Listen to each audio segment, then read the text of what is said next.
नमस्कार, स्वागत है आप सभी का आज की खबर में। दिन भर की तमाम बड़ी और अहम खबरों के साथ आपके साथ मैं हूं दीक्षा कोहली।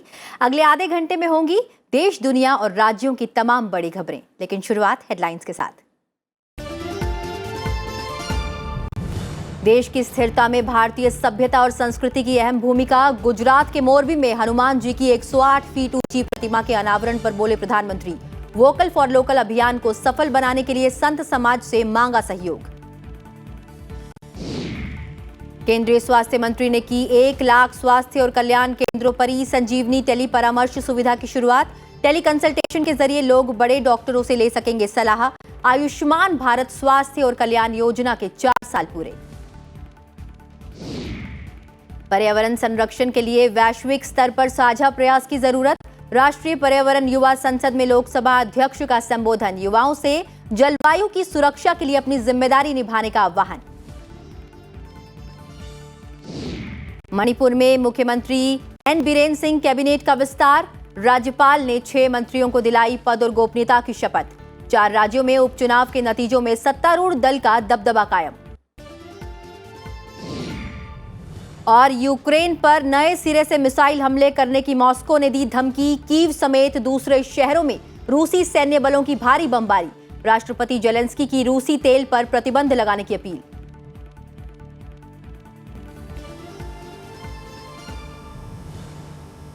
और हेडलाइंस के बाद अब एक नजर उन खबरों पर जो आज सुर्खियों में रही। उपराष्ट्रपति एम वेंकैया नायडू ने 2 दिवसीय वाराणसी दौरे के दौरान आज काशी में बाबा विश्वनाथ का आशीर्वाद लिया। साथ ही कल भैरव मंदिर में पत्नी सहित पूजा अर्चना की। विश्वनाथ धाम पहुंचकर उपराष्ट्रपति रेड कारपेट से होते हुए बाबा के गर्भगृह में पहुंचे। उनके साथ राज्यपाल आनंदीबेन पटेल, प्रदेश के उप मुख्यमंत्री ब्रजेश पाठक और राज्य मंत्री स्वतंत्र प्रभार दयाशंकर मिश्र दयालु भी मौजूद रहे। मॉरिशस के प्रधानमंत्री प्रविंद्र कुमार जगन्नाथ कल से 7 दिवसीय भारत दौरे पर आ रहे हैं।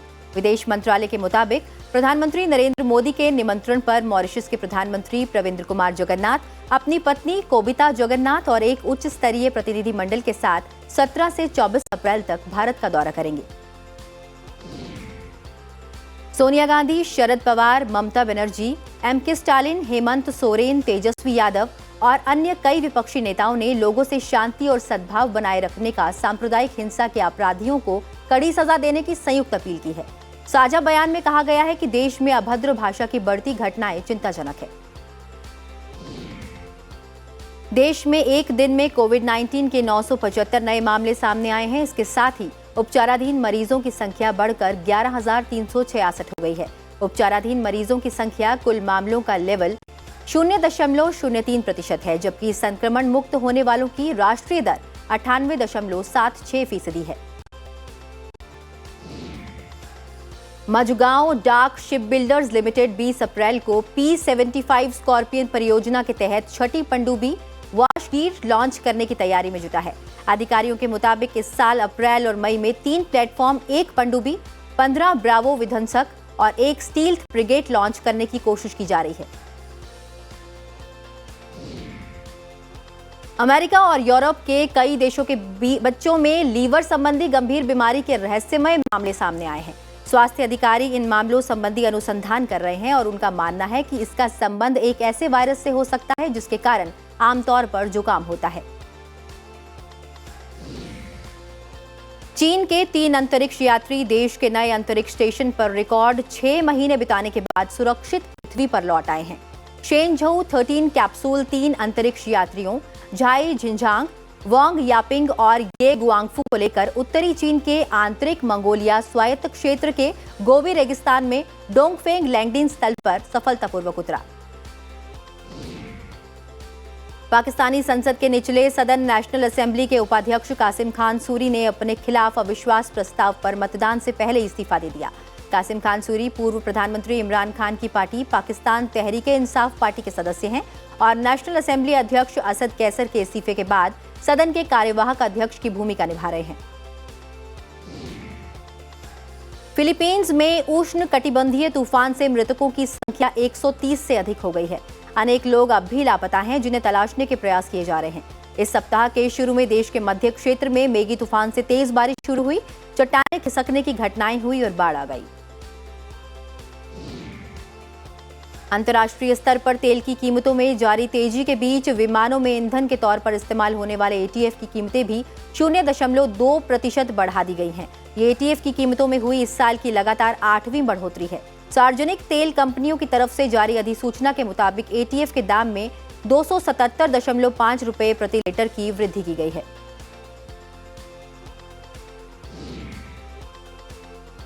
और अब खबरें विस्तार से। प्रधानमंत्री नरेंद्र मोदी ने कहा कि भारत इस मोड़ पर स्थित नहीं बन रह सकता, उसे आत्मनिर्भर बनना होगा। प्रधानमंत्री ने हनुमान जयंती के अवसर पर वीडियो लिंक के जरिए गुजरात के मोरबी में भगवान हनुमान की 108 फीट ऊंची प्रतिमा का अनावरण करते हुए कहा कि भारत अब स्थिर नहीं बना रह सकता। हम जहां हैं वहीं बने नहीं रह सकते। वैश्विक स्थिति ऐसी है कि पूरी दुनिया ये सोच रही है कि आत्मनिर्भर कैसे बनना है। प्रधानमंत्री ने कहा कि अगर आगामी 25 साल में हम केवल स्थानीय उत्पाद इस्तेमाल करते हैं तो हमारे लोग बेरोजगार नहीं रहेंगे।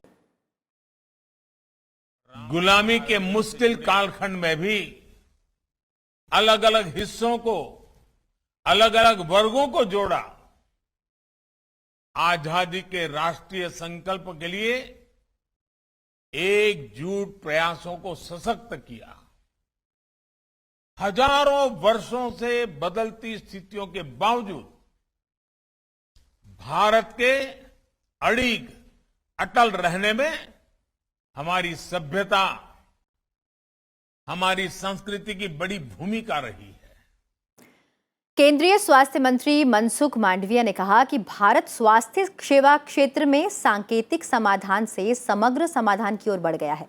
उन्होंने आज आयुष्मान भारत स्वास्थ्य और कल्याण योजना के 4 वर्ष पूरे होने पर वीडियो कॉन्फ्रेंस के माध्यम से 1 लाख केंद्रों पर ई संजीवनी टेली परामर्श सुविधा की शुरुआत की। इस मौके पर स्वास्थ्य मंत्री ने कहा कि ई संजीवनी के जरिए विशेष रूप से ग्रामीण और दूरदराज के क्षेत्रों में सस्ती और सुलभ स्वास्थ्य देखभाल सेवा प्रदान की जा रही है। उन्होंने कहा कि स्वास्थ्य और देखभाल केंद्र आने वाले दिनों में स्वास्थ्य के क्षेत्र में बड़ी क्रांति लाएंगे। देश में इस समय 1,17,000 से अधिक स्वास्थ्य और कल्याण केंद्र काम कर रहे हैं। उन्होंने बताया कि ई संजीवनी सुविधा के माध्यम से आम नागरिक देश के बड़े डॉक्टरों से सलाह ले सकेंगे। उन्होंने कहा कि प्रधानमंत्री ने स्वास्थ्य क्षेत्र को प्राथमिकता दी है। स्वास्थ्य मंत्री ने कहा कि देशवासी स्वस्थ रहेंगे तभी राष्ट्र प्रगति करेगा। उन्होंने बताया कि 18 से 23 अप्रैल के बीच देश के प्रत्येक प्रखंड में स्वास्थ्य मेला आयोजित किया जाएगा। डिस्ट्रिक्ट प्लेस पर या तो स्टेट के कोई हेडक्वार्टर्स पर ट्रीटमेंट के लिए जाना ये बहुत मुश्किल होता है। ऐसी स्थिति में प्रधानमंत्री जी ने हेल्थ एंड वेलनेस सेंटर को स्पोक के रूप में और डिस्ट्रिक्ट हॉस्पिटल को हब के रूप में विकसित करने के लिए जो इनिशिएटिव लिया है, मुझे लगता है कि आने वाले दिनों में एक बहुत बड़ा रिवॉल्यूशन लाएंगे हेल्थ केयर सेक्टर में। और इस पर अधिक जानकारी के लिए हमारे साथ बने हुए हैं हमारे संवाददाता अखिलेश सुमन। अखिलेश, जिस तरीके से ई संजीवनी टेलीमेडिसिन सुविधा की शुरुआत हुई है, ये किस तरीके से वरदान साबित होगी? क्योंकि हमने देखा है पिछले कुछ दिनों में, पिछले अगर 2 वर्षों की बात करूं मैं, तो कोरोना काल में सभी अपने घरों में थे। डॉक्टरी जो इलाज है, डॉक्टर से सलाह की आवश्यकता थी। ऐसे में कहीं ना कहीं एक ऐसी फैसिलिटी हो गई है, हम घर से डॉक्टर से सलाह ले सकते हैं। लेकिन ये प्रोसेस कैसे होगा, कितना ईजी हो गया है लोगों के लिए और लोग कैसे जुड़ पाएंगे? देखिए, निश्चित तौर पे दीक्षा, जिस तरीके से आपने ठीक ही कहा कि कोरोना पीरियड में एक नया अनुभव पूरे देश के सामने आया और उस अनुभव को अगर समेटें हम तो यह कह सकते हैं कि बहुत सारी ऐसी बीमारियां हैं जो सीधे सीधे डॉक्टर से बात करके दूर की जा सकती है, उनसे दवाएं लेकर की जा सकती है। और ऐसा नहीं है कि केवल आप फ़ोन से ही बात करेंगे, लेकिन वीडियो कॉन्फ्रेंसिंग से भी बात कर सकते हैं। तो एक ऐसा जब अनुभव मिलने के बाद और आयुष्मान भारत योजना के 4 साल पूरे होने के बाद सरकार ने इसको और विस्तार करने की योजना बनाई है। और इसी योजना के तहत 18 से जो 22 अप्रैल के बीच में जो 1 लाख सेंटर है, तकरीबन उन 1 लाख नए सेंटर पे जो हेल्थ मेला लगेगा, उस हेल्थ मेला के माध्यम से लोग के अंदर और जागरूकता पैदा होगी, ताकि वो लोग कई बार ग्रामीण लोग नकली डॉक्टरों के चक्कर में पड़ जाते हैं और नकली डॉक्टर कई बार जो आपके दर्द हैं, आपकी जो परेशानियां जी। हैं, आपके जो बीमारी है उसे और बढ़ा देते हैं। तो ऐसी स्थिति में आप सीधे डॉक्टर के साथ टेली कॉन्फ्रेंसिंग के माध्यम से संपर्क कर पाए, इसके लिए बहुत ही महत्वपूर्ण है और मुझे लगता है कि यह बहुत ही मुफीद साबित होगा। और अगर मैं आंकड़ों की बात बताऊं तो अभी जी। तक 56,994 डॉक्टर इस संजीवनी से जुड़ चुके हैं। और अगर मैं 31 जनवरी तक की बात बताऊं तो 31 जनवरी तक तकरीबन 2.33 करोड़ लोगों ने इस संजीवनी की सुविधा ले ली है। और 25 जो ऐसे स्टेट और यूटी हैं वहाँ पे इसके पूरे इंतजाम हो चुके हैं।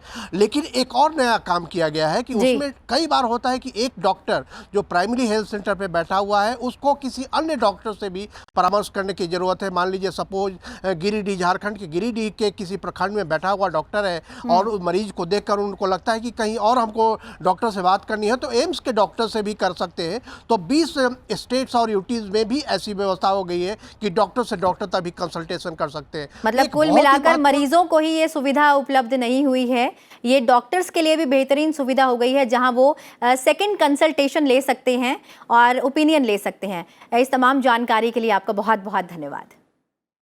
बहरहाल बढ़ते हैं आगे, अगली खबर की ओर रुख करते हैं। लोकसभा अध्यक्ष ओम बिरला ने कहा है कि मानवता के साझा भविष्य की सुरक्षा और एक बेहतर दुनिया के निर्माण के लिए पर्यावरण का संरक्षण आवश्यक है। उन्होंने संसद परिसर में राष्ट्रीय पर्यावरण युवा संसद के कार्यक्रम को संबोधित करते हुए ये बात कही। लोकसभा अध्यक्ष ने कहा कि जलवायु संरक्षण हमारे जीवन के तरीके में निहित है। उन्होंने जलवायु संरक्षण के लिए सामूहिक कार्य योजना की जरूरत बताई।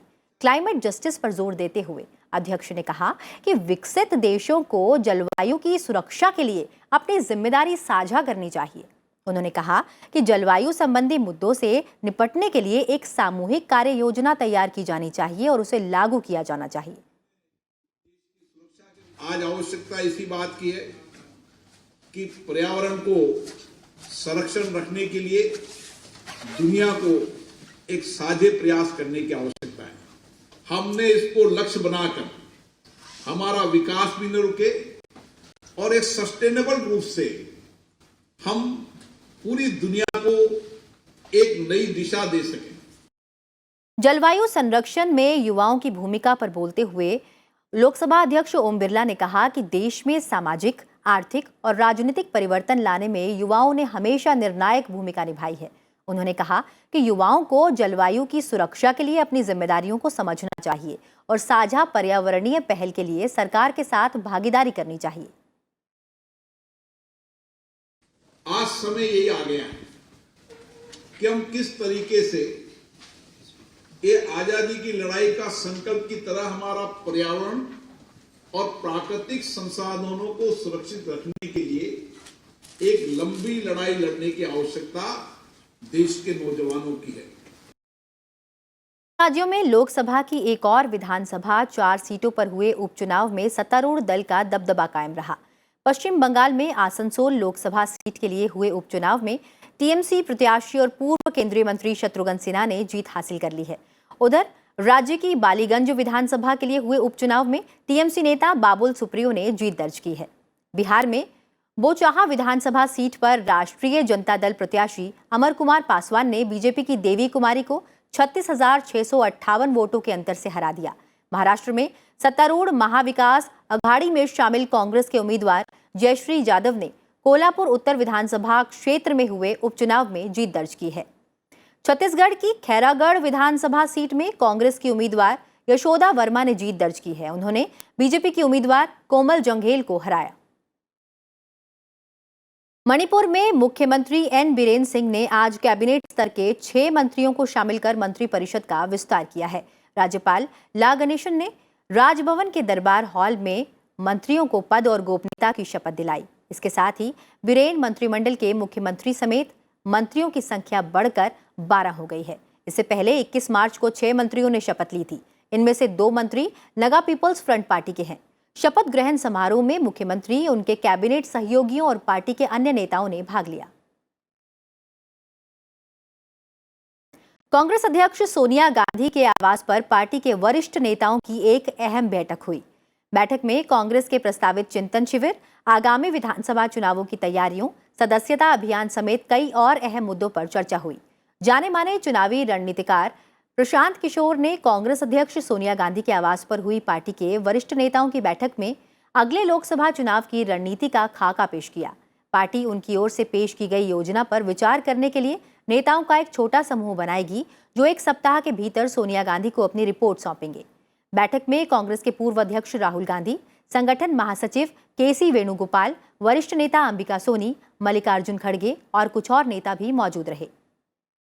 Prashant Kishore had given a detailed presentation on 2024 election strategy to the Congress President and some of her senior colleagues. The plan presented by Prashant Kishore will be looked after by a small group set up by Congress Presidents. That group will give reports to the Congress President within a week time for a final decision. बढ़ते हैं आगे और बात करते हैं राज्यों से जुड़ी हुई खबरों की।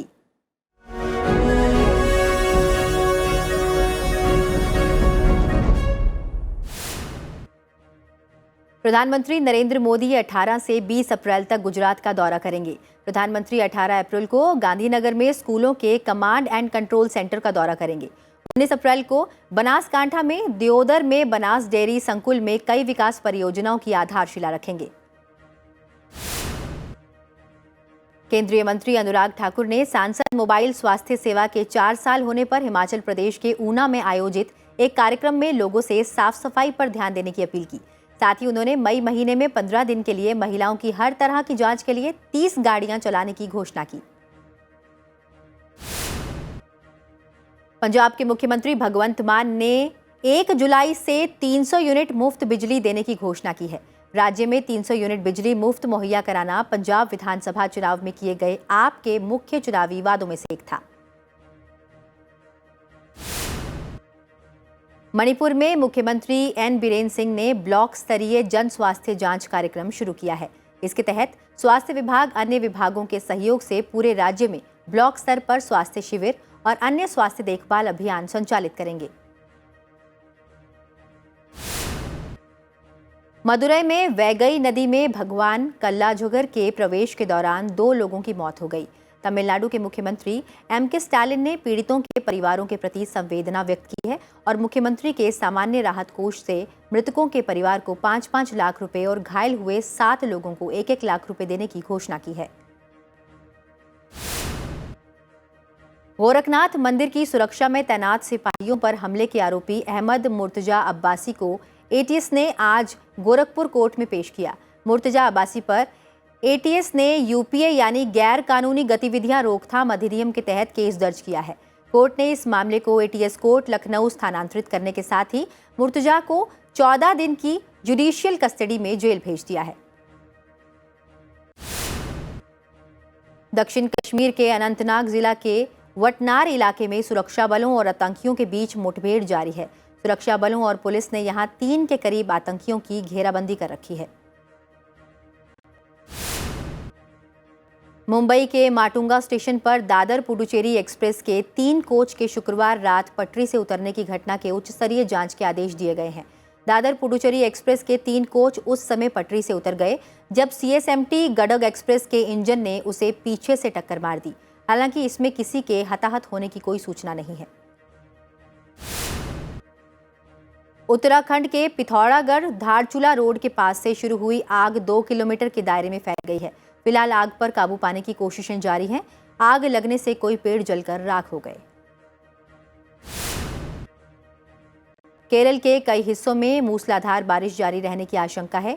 इडुक्की और वायनाड जिले के लिए आज येलो अलर्ट की चेतावनी जारी की गई है। केरल के कई हिस्सों में मानसून से पहले की बारिश के कारण फसलों और संपत्ति को भारी नुकसान पहुंचा है। ओडिशा के सुंदरगढ़ में आंगनबाड़ी स्कूलों का लुक बदल गया है। यहां 28 मार्च से स्कूल खुलने के बाद बच्चों की संख्या भी बढ़ गई है। बच्चों को नए नए तकनीक के जरिए शिक्षा दी जा रही है।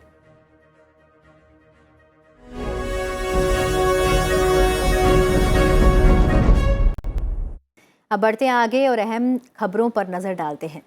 आर्थिक संकट गहराने से श्रीलंका में सरकार विरोधी प्रदर्शन तेज हो गए हैं। प्रदर्शनकारी राष्ट्रपति गोटबाया राजपक्षे के इस्तीफे की मांग कर रहे हैं। गहरे वित्तीय और राजनीतिक संकट से जूझ रहे श्रीलंका के शेयर बाजार कोलंबो स्टॉक एक्सचेंज में कारोबार 1 हफ्ते तक बंद रहेगा। श्रीलंका प्रतिभूति एवं विनिमय आयोग ने प्रेस विज्ञप्ति में इसकी घोषणा की।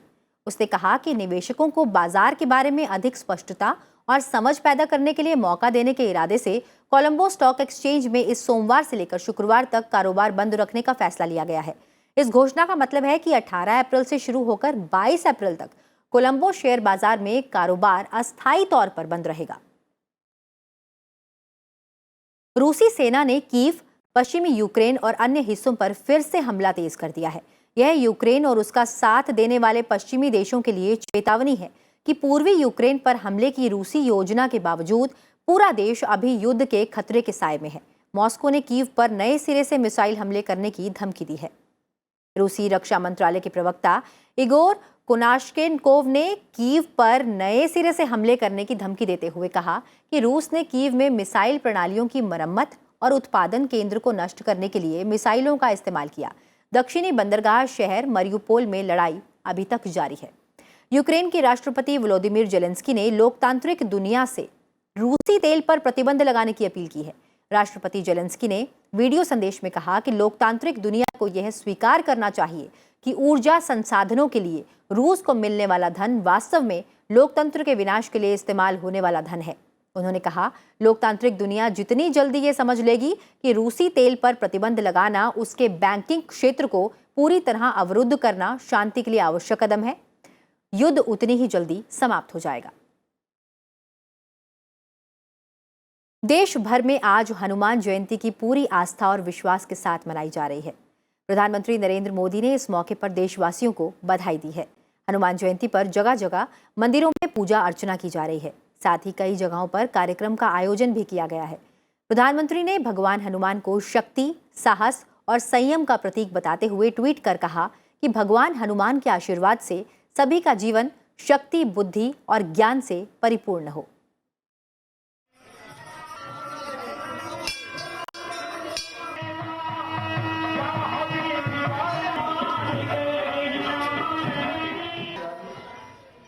और बुलेटिन में फिलहाल इतना ही। चलते चलते आपको छोड़ जाते हैं लंदन के बकिंगम पैलेस में आयोजित प्रदर्शनी की तस्वीरों के साथ, जहां ब्रिटिश शाही परिवार के स्वामित्व वाली जापानी वस्तुओं को प्रदर्शित किया गया है। फिलहाल मुझे दीजिए इजाजत और आप देखते रहिए सनसेट टीवी। नमस्कार।